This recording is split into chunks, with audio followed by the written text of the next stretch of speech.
دوستو یاد رکھنا، تگڑا اور مضبوط جوان پتہ کون ہوتا ہے؟ جس کی نظریں پوری طرح اس کے کنٹرول میں ہوں۔ یہ علامت جوانی ہے۔ جس آدمی کا پوری طرح، دو لوگ دنیا میں کبھی کوئی کارنامہ سر انجام نہیں دے سکتے، ایک جو حرام کھاتا ہو، ایک جس کی نظر ناپاک ہو۔ محمد بن قاسم جب یہاں آئے تھے نا، تو ایک دن بڑے پریشان تھے، تو ایک بزرگ کہنے لگے آپ کیوں پریشان ہیں؟ کہنے لگے راجہ دہر سے مقابلہ ہے اور ہماری فوج تو سندھ کے رستے بھی نہیں جانتی، زبان بھی نہیں جانتی، لڑیں گے کیسے؟ دو چار دن کے بعد ان بزرگوں کی دوبارہ محمد بن قاسم سے ملاقات ہوئی تو بڑے خوش تھے۔ کہا اب آپ کیوں خوش ہیں؟ کہنے لگے وہ میرا مقابلہ نہیں کر سکتا، میں نے تحقیق کر لی ہے۔ کہا کیوں؟ کہنے لگے نظر کا گندہ ہے، اور جو نظر کے گندے ہوتے ہیں وہ میدانوں میں ٹھہرا نہیں کرتے۔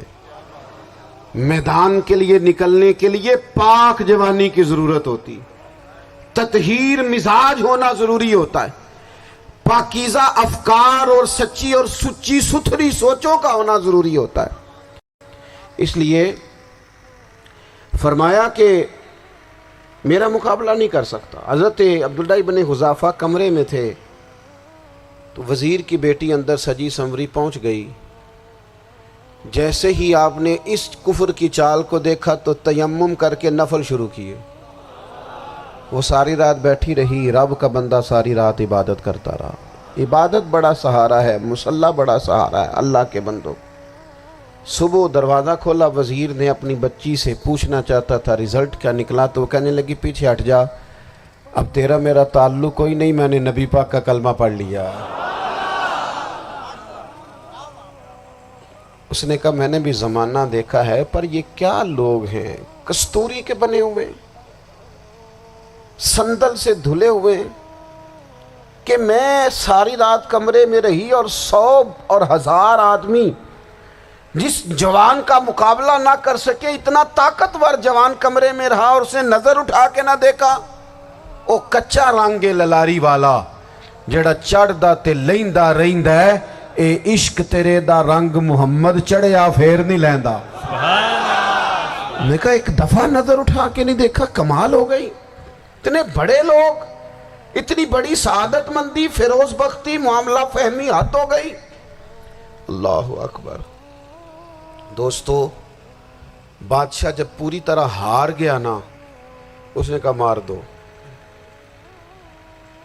تیل گرم کیا ایک کڑاہی میں، اور جب آپ کو اس میں ڈالنے لگے تو آپ کی آنکھوں میں آنسو آ گئے۔ بادشاہ کا خیال ہوا شاید نرم ہو گئے ہیں، کہنے لگا روئے کیوں؟ فرمانے لگے سوچتا ہوں جان ہی ایک ہے، کتنا مزہ ہے اس کی راہ میں جان دینے کا، کتنی لذت ہے اس کے نام پر مرنے میں، کتنا لطف ہے۔ جے تو چڑھیا اتے دار بھی نہیں، تے جے تو وکیا عشق بازار بھی نہیں، تے ایڈا سستا سودا پیار بھی نہیں، تے ایڈا سستا لبدا یار بھی نہیں۔ کئی جنگل گانے پیندے نہیں، کئی دوزخ لنگنے پیندے نہیں، جے وہ اس ملوں بھی مل جاوے، ایدوں سستا ہور بپار بھی نہیں۔ تے کچھ سمجھ نہ آوے لوکانوں وہ کادے نال شہید کرے، ڈٹھی یار دے ہاتھ تلوار بھی نہیں، پر او دا خالی جاندہ وار بھی نہیں۔ کہنے لگے ایک جان ہے نا، تو دل کرتا ہے ہزاروں ہوتی تو ایک ایک کر کے محبوب کے نام پہ قربان کرتا، جب میرے پاس ہے ہی ایک، کروں کیا؟ حضرت عبداللہ ابن حذافہ رضی اللہ تعالیٰ عنہ جب روئے اور بادشاہ نے یہ بات سنی، تو بادشاہ اٹھ کے کھڑا ہو گیا، سارے وزیروں مشیروں کو کہنے لگا تم نے کہا تھا نا بندہ ضائع کرنے والا نہیں، یہ بھی ضائع کرنے والا نہیں۔ کہنے لگا میرا ماتھا چومو، تم جیسے لوگوں کو قتل نہیں کرنا چاہیے، آزاد کرنا چاہیے۔ عزیز اپنی زندگی سے نا یہ بہت زیادہ ہرس، ہوس، طمع، اور یہ کسی بات کی بھی ہو، ہرس صرف پیسوں کی نہیں ہوتی ہے، شہرت کی بھی ہوتی ہے، یہ بیماری انسان کو اقتدار کی بھی ہوتی ہے، تعریف کی بھی بیماری ہوتی ہے، یہ سارے نقص ہوتے ہیں لوگوں کو، اور معاذ اللہ بعض جبوں کبوں کے اندر بھی ہوتے ہیں، وہاں بھی پنپتے ہیں۔ اپنی زندگی جب تک اس سادگی میں نہیں لاؤ گے جو رسول پاک نے عطا فرمائی ہے، جب لوگ آسانیوں میں پوری طرح الجھ گئے تو پھر وہ دور ہوئے اور کفر چڑھ گیا۔ دوسری بات، اللہ کے محبوب صلی اللہ تعالی علیہ وسلم کی محبت ہم سے تقاضا کرتی ہے کہ ہم اس مشن کے لیے کام کریں جس مشن کے لیے رسول پاک نے کام فرمایا ہے۔ ہم سارے کام بڑے مضبوطی سے، سوچ سمجھ کے، تدبر سے، حکمت سے، تقاضوں کو مد نظر رکھتے ہوئے کرتے ہیں سارے کام۔ دین کے کام میں ہمارا مزاج نہیں ہوتا، او ہو جائے گا جی، آپ بسم اللہ پڑھیں جی، شروع کریں جی۔